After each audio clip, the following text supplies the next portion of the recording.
होती है जिसमें साधक साधना करता है और एक परिपक्व अवस्था जैसे आज आपकी है।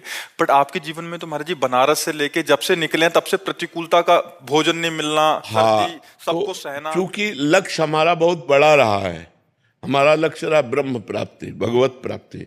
अब इसमें हम कदम पीछे नहीं हटा सकते, चाहे जितना कष्ट मिले। तो वो जो जिसे तुम कष्ट कहते हो वो हमारी तपस्या बन गई, वो हमारी साधना बन गई, वो हमारी जितेंद्रियता बन गई। महाराज जी तब आपको लगा नहीं महाराज जी? अभी तो महाराज जी नहीं, हमको केवल एक ही बात लगती थी कि हमें भगवान दर्शन दे, और ये प्रतिकूलता को भान ही नहीं। नहीं बिल्कुल नहीं, कभी हमें नहीं लगा। क्योंकि जैसे अब काशी में थे तो बड़े बड़े अन्न क्षेत्र खुले हुए हैं, बहुत मारवाड़ी अन्न क्षेत्र 24 घंटा चलते हैं। तो काशी तो अन्नपूर्णा की नगरी है, वहाँ कई अन्न क्षेत्र है, आप जाइए किसी भी समय जाइए आपको भरपेट भोजन मिलेगा। लेकिन हमारा नियम था हम घाट से छोड़कर नहीं जाएंगे, हम कभी भोजन के लिए किसी के यहाँ नहीं जाएंगे। हमारे पास जो आएगा वही पाएंगे, उसे आकाश वृत्ति कहते हैं।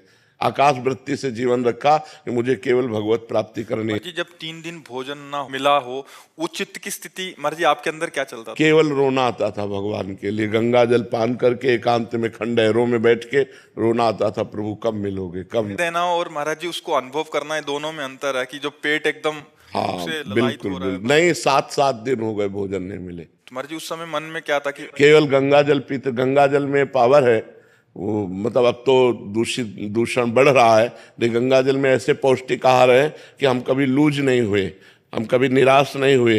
हमें एक पावर मिलता था, जैसे दूध पीने से पावर मिलता है ऐसे गंगा जल से पावर मिलता था। और लक्ष्य था भगवान की प्राप्ति, मर चाहे जाऊं मुझे भगवान चाहिए।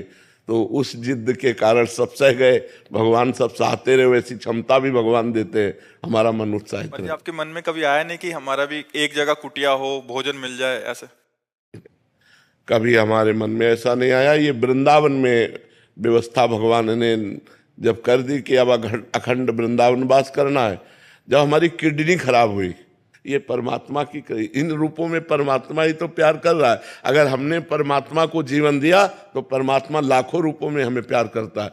तो हमें प्रतिकूलता तभी अनुभव में आएगी जब हमारा हृदय भगवान से विमुख होगा। अगर भगवान के सन्मुख हो तो हर बात कृपा नजर आएगी कि भगवान की कृपा ही इसमें है। महाराज जी आज अनुकूलता तो आज आप कैसे देखते हैं महाराज जी? अगर बाहरी अनुकूलता, हमारी दृष्टि में इसका कोई महत्व नहीं है। आज भी मैं अकेला ही हूं, जैसे घर से निकले थे वैसे आज भी है, हमारे पास कुछ नहीं है। ये सब श्री जी का वैभव है, श्री जी का खेल है।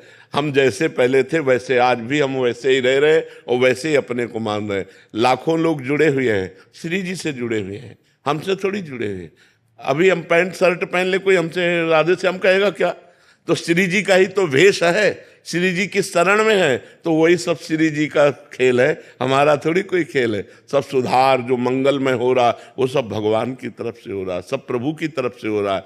करें करावें आप सब, जने बढ़ाई दे, करते आप है। और तो भगवान का सारा खेल, हर प्रतिकूलता भगवान की कृपा लेकर आती है।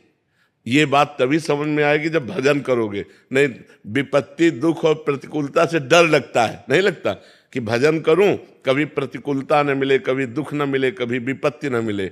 लेकिन सही पूछो तो विपत्ति और दुख और प्रतिकूलता में जो भगवान के प्रति रोना आता है वो और कभी नहीं आता। जो हमारा भजन काशी के घाटों में हुआ कि एकांत में आर्त भाव से भगवान शिव को पुकारना, वो हम ललचाते हैं।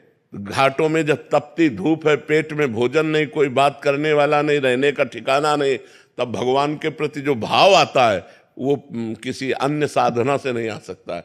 वो कृपा से जब परिस्थिति मिलती, जैसे देखो द्रौपदी जी को वो कभी भाव नहीं आया, जब वो परिस्थिति आई कि ना कोई पांडव पक्ष उनका सहयोग कर रहा है, ना कोई सभा पक्ष सहयोग कर रहा है, हाथों में दम नहीं रह गया, दांतों में दबाया, दांतों में दम नहीं रह गया।